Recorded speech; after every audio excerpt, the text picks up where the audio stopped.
성경을 보면 이 땅의 개념을 중요하게 다루고 있습니다. 성경의 첫 번째 책인 창세기를 보면 아담의 죄로 말미암아 땅이 저주받을 것을 선언하고 있습니다. 그게 창세기 3장 17절 말씀입니다. 내가 너더러 먹지 말라 한 나무 실과를 먹었은즉 땅은 너로 인하여 저주를 받고 너는 종신토록 수고하여야 그 소산을 먹으리라. 그리고 성경 제일 마지막 책인 요한계시록에 보면 그 저주받은 땅이 하나님이 통치하시는 거룩한 땅으로 회복되는 기사로 끝을 맺고 있습니다. 계시록 21장 말씀, 또 내가 새 하늘과 새 땅을 보니 처음 하늘과 처음 땅이 없어졌고 바다도 다시 있지 않더라. 그러니까 성경은 죄로 말미암아 저주받은 땅이 하나님이 통치하시는 거룩한 땅으로 회복되는 과정을 설명하는 그런 책입니다. 그리고 오늘 본문에는 이 거룩한 땅에 관한 이야기가 나오는데, 이 이야기는 모세가 하나님으로부터 이스라엘 민족을 구원하라는 사명을 받는 매우 엄숙한 그런 광경입니다. 자, 호렙산 기슭에서 양을 치던 모세가 떨기나무에 불이 붙은 것을 보았는데, 불은 붙었는데 떨기나무가 타지 않는 것이 참으로 이상해서 그 신비한 광경을 보려고 접근했을 때 하나님의 음성이 들려왔습니다. 네가 선 곳은 거룩한 땅이다. 지금 하나님께서 거룩한 땅이라고 말씀하시는데, 그 거룩하다고 말씀하시는 모세가 서 있는 땅을 한번 생각해 보십시오. 그곳은 미디안 광야에 있는 호렙산이라고 하는 장소입니다. 호렙산에 가보신 분들도 여기 계실 텐데, 그 산에는요, 시원하게 자라난 나무 한 그루 없는 아주 악성 토질의 땅이 호렙산입니다. 미국의 국립공원에 가면요, 우리가 정말 크고 곧바르게 자라난 그런 나무들을 많이 볼 수 있지 않습니까? 그런 나무들을 보기만 해도 마음이 시원해지죠. 세코야 내셔널 파크 같은 데는 세계에서 가장 오래되고 큰 나무들을 볼 수 있는 그런 곳입니다. 얼마나 나무가 큽니까? 어른들이 양팔을 벌리고 30명이나 되는 어른들이 그걸 빙 둘러서야만 겨우 그 둘레를 둘러쌀 수 있을 만한 그런 나무들이 그곳에 있습니다. 토양이 좋기 때문이죠. 그에 비해서 호렙산은 나무라고는 이건 가시나무밖에 자라지 않는 아주 쓸모없는 땅입니다. 이거 돈 주고 사라 그래도 살 사람 없어요. 이건 사실 버려진 땅이에요. 그런데 그런 땅을 하나님께서 거룩한 땅이라고 부르는 이유가 무엇일까요? 그것은 지금 모세에게 사명이 주어지는 장소이기 때문에 거룩한 땅이 되는 것입니다. 하나님의 백성이 하나님의 뜻을 이루기 위해 서 있는 곳은 어디나 거룩한 땅이라는 거예요. 자, 우리가 이스라엘 땅을 성지라고 부릅니다. 거룩한 땅, 홀리랜드라고 부르는데, 여기 성지순례 다녀오신 분은 아실 겁니다. 거기 가니까 정말 나무가 거룩하게 보이던가요? 물이 거룩하게 흐르는가요? 땅에서 거룩한 분위기가 나던가요? 이스라엘 땅 가보시면 정말 볼품이 없는 자갈로 되어 있는 땅입니다. 예루살렘 건축물의 90% 이상이 다 돌멩이로 지어져 있어요. 왜냐하면 그곳엔 돌멩이밖에 없어서 그런 겁니다. 유대인들끼리 하는 농담이 있답니다. 모세가 입이 둔하다 그랬어요. 그리고 혀가 뻣뻣하다고 성경이 기록되어 있는데, 그래서 모세의 발음이 정확하지 않았다고 합니다. 그래서 하나님께서는 모세에게 이스라엘 백성을 데리고 캐나다로 가라고 말씀하셨는데, 모세가 이 캐나다란 발음을 잘 못해서 케이난 그래서 가나안 땅으로 가게 됐다라는 그런 이야기가 있어요. 만약 캐나다로 갔다면 지금 가나안 땅보다 500배나 큰 그런 땅을 차지했을 겁니다. 그런데 왜 그토록 볼품도 없고 형편이 없는 땅을 거룩한 땅이라고 부르는 것입니까? 우리가 하나님의 아들 예수 그리스도께서 하나님의 뜻을 이루시기 위해서 태어나시고 자라나시고 활동하신 장소이기 때문이죠. 사막처럼 버려진 땅이라 할지라도 하나님의 백성이 하나님의 뜻을 이루고자 그 땅을 받는 순간 하나님은 네가 선 곳은 거룩한 땅이라 선언하신다는 거예요. 사막같이 버려진 땅에 하나님의 백성이 쓴다고 할 때 사실 제 머리에 떠올랐던 거는 우리 니제르 그레이스 아카데미였어요. 사진 보셨잖아요. 정말 버려진 땅에 다코 하나 있는데 그곳에 우리 정연희 선교사님이 있으니까 내가 선 곳은 거룩한 땅이 된다는 거죠. 요한 웨슬리는 전 세계가 나의 교구라고 외쳤습니다. 요한 웨슬리는 말을 타고 연간 2만 5천 마일을 달려다니면서 전도를 했던 사람입니다. 산골짜기에도 갔고 농촌도, 어촌도, 광산천도 그가 가는 곳마다 다 거룩한 땅이 되었습니다. 예수님께서 말씀하시기를 땅끝까지 이르러 내 증인이 되리라 말씀하셨는데 이 말은 온 세상을 거룩한 땅으로 만들라는 말씀입니다. 그래서 올해 표어를 내가 선 곳 거룩한 땅이라고 그렇게 정해보았습니다. 이 세상에는요, 그 자체만으로 거룩한 장소는 어디에도 없습니다. 아무리 엄숙하고 경건한 분위기를 자아내는 장소라 할지라도 장소는 장소일 뿐이지 그 자체로서 거룩한 곳은 없어요. 근데 우리 인간의 심리는 끊임없이 이 거룩한, 좀 성스러운 것을 만들고 싶어 합니다. 그래서 오래된 나무나 아주 신비로운 산이나 뭔가 분위기가 엄숙한 분위기가 나는 곳을 보면 그곳에 좀 거룩한 장소를 삼고 싶어서 거기서 신전을 짓기도 하고 신상을 짓기도 하는 거죠. 그러나 성경을 보시면 하나님께서는 그런 것들을 만들지 못하게 하셨습니다. 심지어 하나님을 예배하는 가장 거룩한 장소라고 부를 수 있는 성막도 텐트로 만들게 하셨잖아요.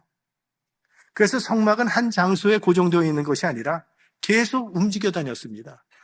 무슨 뜻인가 하면 거룩한 장소는 한 곳에 지정되어 있는 특정한 장소가 아니라는 의미입니다. 솔로몬이 예루살렘 성전을 지어서 하나님께 드릴 때 그가 했던 기도에 그런 신앙이 아주 잘 나타나 있습니다. 열왕기상 8장 27절과 30절 말씀입니다. 우리 함께 보겠습니다. 하나님이 참으로 땅에 거하시리이까 하늘과 하늘들의 하늘이라도 주를 용납지 못하겠거든 하물며 내가 건축한 이 전이오리이까. 30절이요. 종과 주의 백성 이스라엘이 이곳을 향하여 기도할 때에 주는 그 간구함을 들으시되 주의 계신 곳 하늘에서 들으시고 들으시사 사하여 주옵소서. 이게 무슨 기도입니까? 내가 성전을 지었는데 이 성전이 하나님이 머무시는 곳은 아니라는 것은 제가 잘 압니다. 그러나 하나님의 백성이 이곳에 와서 하나님께 기도할 때 그 기도를 들어주옵소서라고 하는 그런 기도예요. 그러니까 거룩한 장소가 땅에 따로 정해져 있는 것이 아니라고 하는 것이 본래 이스라엘 백성들의 신앙이었다는 거죠. 그런데 그랬던 신앙이 예수님께서 오셨을 때는 변질되어 있었다는 겁니다. 예수님 당시의 유대인들은 이 거룩과 이 속하다라고 하는 개념이 완전히 이원론적으로 분리되어 있었습니다. 그러니까 성전 안은 참 이것은 거룩한 곳이고 밖에 나가면 그거는 속된 곳이고 안식일은 거룩한 날이고 평일은 그냥 아무렇게 살아도 되는 날이고 유대 민족은 거룩한 민족이고 이방인은 다 버림받은 속된 민족이고 이런 이원론적이고 이분법적인 사상을 갖고 있었는데 예수님을 보시면 성경을 통해서 예수님에게는 그런 구분이 하나도 없었어요. 그래서 종교 지도자들하고 늘 이 마찰이 생겼던 겁니다. 당시에 장로들의 전통이라고 하는 것은 음식을 먹기 전에는 반드시 손을 씻도록 되어 있습니다. 근데 예수님의 제자들이 그걸 무시하고 먹는 바람에 시비가 붙었죠. 그때 예수님께서 하신 말씀이 입에 들어가는 것이 사람을 더럽히는 것이 아니라 입에서 나오는 그것이 사람을 더럽게 하는 것이니라. 예수님은 이 거룩은 마음의 문제라는 거예요. 예수님께서는 안식일에 병자들을 많이 고쳐주셨죠. 안식일을 왜 범하느냐는 그런 서기관들과 바리새인들로부터 비난받을 걸 뻔히 알면서도 왜 예수님은 안식일에 구태여 병자들을 고쳐주셨을까요? 거룩은 요일이나 장소의 문제가 아니라 마음의 태도라는 것을 교훈해 주시기 위함이었습니다. 그래서 사도 바울도 예수님의 정신을 그대로 이어받아서 표면적인 유대인이 유대인이 아니라 내면적인 유대인이 참 유대인이요, 표면적인 할례가 할례가 아니라 마음에 바른 할례가 진정한 할례라고 가르쳤던 거예요. 그럼에도 불구하고 중세 때는 이 중세 교회들이 유대인들의 이 이원론적인 태도를 그대로 따라했다는 겁니다. 중세 교회에서는 이 성직자와 일반 신자 사이에는 성과 속의 개념이 확연히 구분되어 있었다는 거예요. 여기서 성직자라고 하는 말은 사제나 신부나 목사나 수도사나 이런 종교 지도자들을 총칭하는 단어이고요. 일반 신자라고 하는 것은 종교직이 아닌 다른 일반 신도들을 일컫는 단어입니다. 그래서 중세교회에서는요, 성직자가 하는 일은 다 거룩한 일이고 일반 신도들이 하는 건 다 이 세속적인 일로 그렇게 구분을 했다는 거예요. 그러니까 종교적인 일은 거룩하다는 거예요. 그러나 세상에 나가서 일하는 건 이거 다 속되다고 그렇게 가르쳤습니다. 그러나 예수 그리스도의 정신을 이어받은 이 종교개혁가들은 종교 생활이 일반 생활보다 더 성스럽다든지 더 우월하다는 이원론적인 사상을 철저하게 배격해버렸어요. 그러니까 성직자만 소명이 있는 게 아니라 모든 성도가 다 하나님이 주신 소명, 부르심, 이 컬링이 있다고 믿었던 것입니다. 특히 마틴 루터는 이 직업이라는 것이 하나님이 주신 소명, 컬링이라고 그렇게 가르쳤어요. 그래서 목수가 목수 일을 하고 농부가 농사 일을 하고 가정주부가 가정 일을 하는 이것도 하나님이 주신 소명이라고 믿고 할 때는 그 일은 성직이 된다. 하나님의 일이라고 그렇게 가르친 것입니다. 그러니까 하나님의 뜻을 이루기 위해서 하는 모든 일들은 그게 무슨 일이든지 성직이 된다는 거예요. 자, 목사들이 주님의 일을 할 때에 자기 명예나 자기 권력이나 물질의 욕심을 갖고 할 수 있잖아요. 그런 마음으로 주님의 일을 한다면 그건 성직이 될 수 없습니다. 그러나 일반 신도들이 세상에서 일을 할 때 하나님의 소명을 받아서 하나님의 뜻을 따라 한다면 그 일은 성직이 된다는 거예요. 그러니까 여러분이 세탁소를 하시든 여러분들이 부동산 업자이든 여러분들이 어떠한 비즈니스, 의사든 간호사든 무슨 일이든 하시든지 그 일이 성직이 되도록 일할 수 있기를 바랍니다.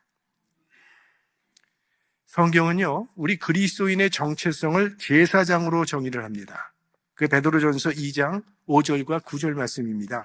이것도 우리 함께 보도록 하겠습니다. 너희도 산돌같이 신령한 집으로 세워지고 예수 그리스도로 말미암아 하나님이 기쁘게 받으실 신령한 제사를 드릴 거룩한 제사장이 될지니라. 9절이요. 오직 너희는 택하신 족속이요 왕같은 제사장들이요 거룩한 나라요 그의 소유된 백성이니 이는 너희를 어두운 데서 불러내어 그의 기이한 빛에 들어가게 하신 자의 아름다운 덕을 선전하게 하려 하심이라. 제사장이라고 하는 직책은 하나님과 인간 사이에 화해를 중개하는 직분입니다. 그러니까 사람을 하나님께로 인도하는 직책이 제사장이고 이걸 신약 용어로 풀어 얘기하면 증인이라는 얘기가 되는 거죠. 그러니까 성경은 모든 그리스도인은 제사장, 하나님의 증인이라고 말하고 있는 것입니다. 그러므로 우리 모든 성도들은 예외 없이 세상을 향한 하나님의 선교에 부름받은 그런 사역자라는 거예요. 일전에 말씀드린 대로 의사와 간호사는 병원의 제사장으로 부름을 받은 것이고 사장이나 종업원은 기업의 제사장으로 부름을 받으신 것이고 부모는 가정의 제사장으로 이 목사는 교회의 제사장으로 부름받은 것입니다. 내가 선 곳이 하나님이 통치하시는 거룩한 땅이 되게 하라는 것이 제사장 된 우리들의 사명이라는 거예요. 우리들이 하는 일의 종류는 다 다양합니다. 그러나 목적은 같죠? 우리 모두는 하나님의 영광과 하나님의 나라를 위하여 일하는 제사장들이에요. 이게 마틴 루터의 종교개혁의 3대 원칙 중에 하나인 만인 제사장설입니다. 그래서 청교도들도요, 이 성과 속의 이원론을 철저히 배격했어요. 그들은 삶 전체가 예배라고 믿었습니다. 설교하는 일도 거룩하지만 목동이 양떼를 치는 일도 거룩한 것이고 농부가 농사를 짓는 일도 똑같이 거룩한 일이라고 믿었어요. 왜? 직업은 하나님께서 주신 소명이므로 주님께 하듯 최선을 다해서 일하는 것이 청교도들의 신앙이었습니다. 그래서 그들은 예배드리는 마음으로 비즈니스를 했고, 예배드리는 마음으로 사람들을 만났고, 모든 활동을 예배드리는 마음으로 했습니다. 그랬더니 사회가 변화되기 시작했어요. 사회가 거룩한 땅이 된 거죠. 그들이 가는 곳에는 경제가 발전되고 정직한 전통과 도덕의 뿌리를 내리게 되었던 거예요. 청교도들은 일터가 자신들의 선교 현장이라는 그 사실을 굳게 믿고 살았던 사람들이에요. 지금 여러분이 일하며 살고 있는 그곳이 선교 현장이라는 사실을 잊지 마시기를 바랍니다. 우리 교회가 선교지향적 교회가 되기로 좀 노력하고 있는데, 선교지향적 교회가 되자라고 하면 대부분 무슨 생각을 하냐 하면, 선교는 교회가 하는 것이고 자신들은 뒤에서 교회가 하는 일을 열심히 도우면 된다는 그런 생각을 합니다. 선교사 파송하는 걸 돕고 선교 헌금도 좀 보내주고 선교사님을 위해서 열심히 중보 기도하고, 이렇게 교회 중심으로 하는 선교를 생각합니다. 그것도 중요해요. 그런데 안타까운 것은 자신의 삶의 현장을 선교 현장으로 포함시키지 않고 있다는 그런 점이에요. 우리가 단기 선교를 가면 거기서 머물게 되는 한 1, 2주 동안은요, 정말 자신이 지금 하나님의 미션을 수행하고 있다는 그 벅찬 사명감을 가지고 최선을 다해서 사역을 합니다. 나는 지금 하나님의 나라를 위해서 일하고 있다는 이런 사명감 때문에 희생도 감수하고 또 불편함도 감수하는 거예요. 그래서 그 기간 동안은 모든 것을 정말 하나님의 나라에 초점을 맞추고 말하고 생각하고 행동하고 그렇게 사역을 감당해 나가요. 정말 단기 선교사의 모습이라고 할 수 있죠. 근데 사실은 우리 모두가 항상 그렇게 살아야 한다는 거예요. 왜냐하면 우리 인생이 사실은 단기 선교거든요. 이곳은 나그네라 그랬어요. 우리는 여기서 영원히 살 사람들 아닙니다. 우리는 가야 할 본향을 바라보는 사람들, 우리는 잠시 이곳에서 하나님의 미션을 수행하고 있는 단기 선교사들이에요. 그러므로 지금 내가 살고 있는 이곳이 나의 선교 현장임을 명심하고 무슨 일을 하시든지 하나님의 나라에 초점을 맞추고 살아야 할 것입니다. 우리는 멀리 떨어져 있는 것만 선교지라고 생각하지, 우리가 살고 있는 이 도시가 선교지라고 하는 생각은 잘 하지 못하고 있는데, 성경을 보시면요, 사도 바울의 선교 전략은 도시 선교였습니다. 성경에 사도 바울의 꿈이 나옵니다. 그는 로마에다가 교회를 세우길 그렇게 원했던 사람입니다. 왜? 그 당시 로마라고 하는 도시는 세계 최대 도시였어요. 그곳은 경제, 문화, 군사, 정치 모든 면에 있어서 세계적으로 영향력을 미치는 도시가 로마였기 때문에 이 세계를 움직이는 로마의 복음화를 하고 로마의 교회를 세운다면 이게 세계 복음화의 가장 지름길이 된다고 그는 믿었기 때문에 도시 선교에 전력을 다했던 겁니다. 우리가 지금은 사도행전을 공부하고 있는데, 이제 사도행전을 내려가다 보면 사도 바울이 이 도시 저 도시 다니면서 계속 전도하고 교회를 세우는 걸 보게 됩니다. 안디옥에 가서 전도를 하고 교회를 세웁니다. 루스드라에 가서 교회를 세우고, 빌립보에 가서 교회를 세우고, 고린도에 가서 교회를 세우고, 계속 주요 도시들을 찾아다니면서 교회를 세웠어요. 왜? 먼저 도시를 복음화해서 도시 가운데 교회를 세우는 것이 주변에 있는 지역을 복음화하고 나가서는 그 나라를 복음화하는 효과적인 방법이라고 믿었기 때문에. 시골에서 아무리 무슨 일이 일어나 봐야 그건 별로 나라에 영향을 못 미칩니다. 그러나 LA 같은, 뉴욕 같은 그런 정치, 경제, 문화의 중심이 되는 도시에서 어떤 일이 일어난다면 그것은 큰 영향력을 끼치게 되어 있습니다. 근래에 와서는 이 도시 선교가 더 중요해지고 있습니다. 왜냐하면 세상이 점점 도시화돼 가고 있기 때문에. 바울이 선교할 당시 최대 도시는 로마. 그때 인구를 약 100만 명 정도로 추정을 합니다. 그런데 지금은요, 100만 명이 넘는 도시가 세계 600개가 넘습니다. 그리고 1000만 명이 넘는 슈퍼도시도 40개 이상이나 됩니다. 그리고 매일 하루에 20만 명씩 농촌에서 사람들이 도시로 이주를 해오고 있습니다. 그래서 2050년이 되면요, 세계 인구의 70%가 도시에서 살게 된다고 합니다. 그러니까 이전에는 복음을 전할 수 없는 저 먼 지역에 살던 사람들이 가까운 도시로, 우리 옆으로 지금 점점 나오고 있는 것을 말하는 거예요. 그러니까 이거는 지금 도시에 살고 있는 우리 같은 그리스도인들에게 좋은 전도의 기회와 도전을 주고 있다는 겁니다. 자, 우리가 살고 있는 이 난가주처럼 다민족 다문화권 속에 사는 사람들은요, 사실은 멀리 가지 않아도 내가 있는 그 장소에서 세계 전도의 기회가 얼마든지 주어집니다. 한번 이건 말씀드린 적이 있는데요. 저는 미국을 와서, 이민 와서 제일 처음에 이제 봉제 공장, LA 다운타운에 있는 봉제 공장 밑에 작은 스낵샵에서 일을 했습니다. 이제 손님들이 오고 가면서 주문을 하는데 무슨 소리를 하는지 정신을 집중하고 들어도 이게 무슨 말인지 알아듣지 못하는 거예요. 그래서 전 굉장히 실망을 했습니다. 그래도 내가 미국 이민을 준비한다고 영어 학원도 열심히 다니면서 그렇게 열심히 영어를 공부하는데 어떻게 한마디도 못 알아듣느냐. 근데 알고 보니까 그게 스페니쉬였더라고요. 그러니까 이젠 남미에 가서 전도할 필요가 없다니까요. 남미가 여기 와 있으니까. 저 대학부 시절에 신앙을 지도해 주셨던 전도사님은요, 일본에서 태어나셨습니다. 그리고 그 젊음을 싱글로, 여자인데 저 브라질 아마존에서 10년 동안 선교 사역을 하셨던 전도사님이세요. 이제 그 전도사님이 은퇴를 하고, 지금은 하늘나라에 가셨는데, 은퇴를 하고 저 가디나 지역에 사셨는데, 거기서 무슨 일을 하셨냐 하면 일본 선교를 하셨어요.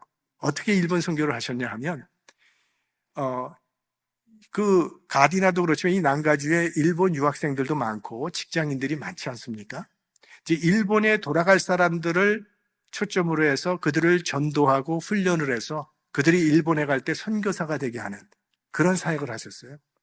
그래서 일본 유학생 하나가 전도받고 미국에 있는 신학교 들어가서 신학교 졸업하고 이제 일본의 교회 개척을 위해서 선교사로 떠난다는 그런 소식도 들었습니다.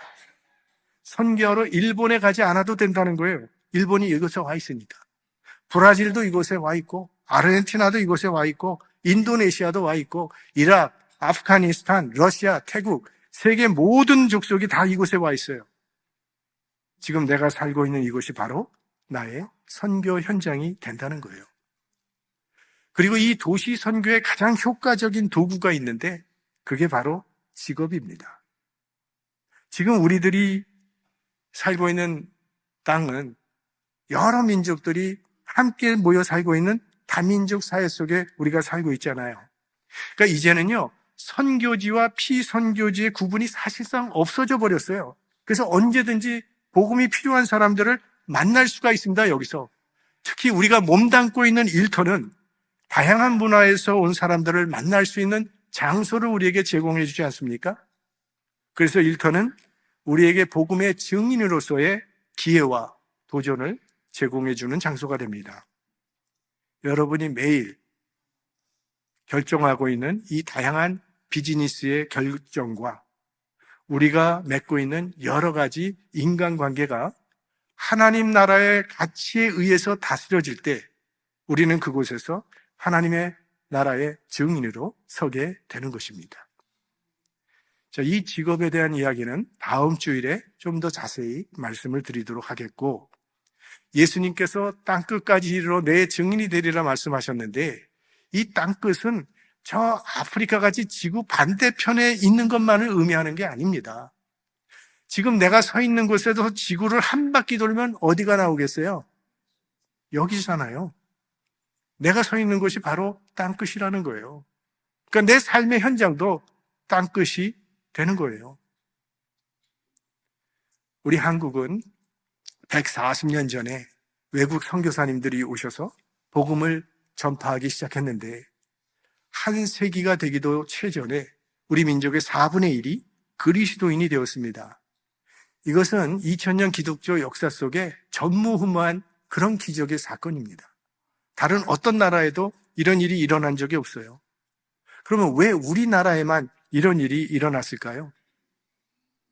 우리나라에 찾아오신 그 선교사님들이 기독교 2000년 역사 중에 가장 훌륭하신 선교사님들이기 때문에 우리나라에서만 이런 일이 일어난 것일까요?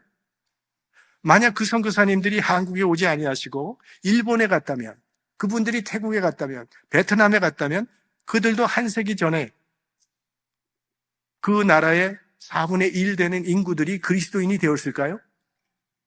그렇지 않았을 것이라고 생각합니다. 유독 우리나라에만 이런 일이 가능하게 되었던 것은요, 외국의 선교사님들로부터 복음을 받아들인 우리 신앙의 선조들께서 복음을 그들의 삶으로 증거하는 헌신적인 삶을 살았기 때문이에요. 그들은 건전치 못한 사교를 믿는다는 그런 누명을 쓰고 온갖 핍박과 박해를 받았지만, 그럼에도 불구하고 그들은 온몸으로 주님의 증인의 삶을 살았기 때문입니다. 이렇게 선조들이 삶의 현장에서 증인의 삶을 살아냈기 때문에 2000년 교회 역사상 전무후무했던 그 일이 우리 한국에서 가능케 됐던 것입니다. 네가 선 곳은 거룩한 땅이다. 이 말씀은 모세에게만 주신 것이 아닙니다. 하나님께서 모든 하나님의 백성들에게 주신 말씀이에요. 우리의 일상이 반복되는 그 삶의 자리에서 여러분 소명의식을 가지고 증인의 삶을 살아갈 때 그곳은 거룩한 땅으로 변화되는 역사가 일어나게 될 줄로 믿습니다. 2025년 새해 여러분의 삶의 현장에서 하나님의 나라를 세워가는 거룩한 제사장들이 모두 될 수 있기를 주님의 이름으로 축원합니다. 성령의